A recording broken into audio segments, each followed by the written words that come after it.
Tara, kulayan natin to ng ash gray. Samahan niyo ako dito. So, atin ang banatan dito yung kulay na ash gray. So, ayun, at tapos na natin palitadahan.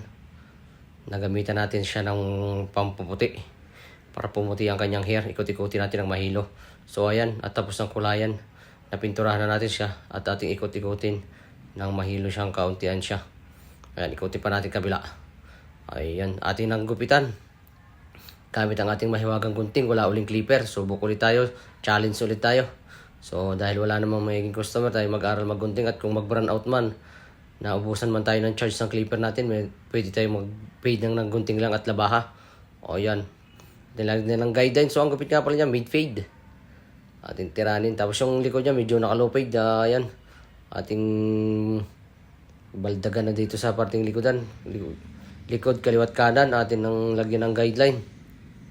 O yun, ating tanggal-tanggalan ng mga malalaman buhok or yung mga lumalampas na buhok para pagtanggal natin ng kantuhan ay madaling alisin. Ganyan kasimple lang yung ating gagawing gupit diyan. So ayan, at dito na tayo sa kabilang likuran at tapos na yung ating kanan. Ito dito sa kaliwa na tayo. Ayan, ating gupit-gupitin. Ingatan lang natin, baka madalaan tayo nga ni Idol. So, ayan, diyan, ganyan-ganyan lang pa. Islant din patas ba? Ganun pa, hirapan natin yung sarili natin. So, yun.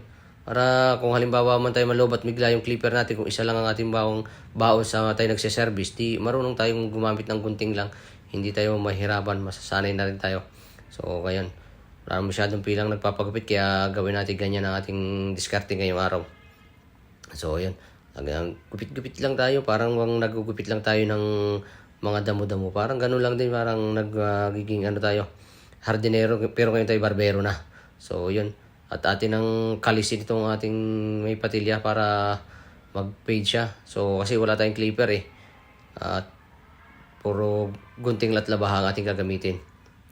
Ayan. Ganun lang kadali lang yung pagka-ahit-ahit ba ng tabi. So, pa-slant lang siya para hindi siya magkamero ng kanto. Ayan. Tapos dito tayo sa likuran. Atin ang tanggalan ng kanto kasi nilagyan na natin ng guideline. Ating gupitin, ganun lang din yung proseso. O ayun, at matatapos na. O yung may makapal na kaunti, ating gupitin siya. So kinulayan nga pala natin siya ng ash gray. O ayun o.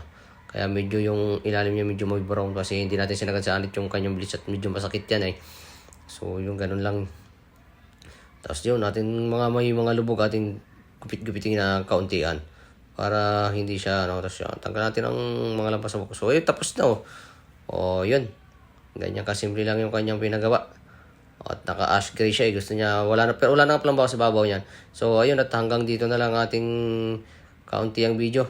Maraming salamat sa panonood niyo. Pa-share na lang din ang ating video at nang marami pang makapanood dito. So, maraming salamat. Thank you for watching.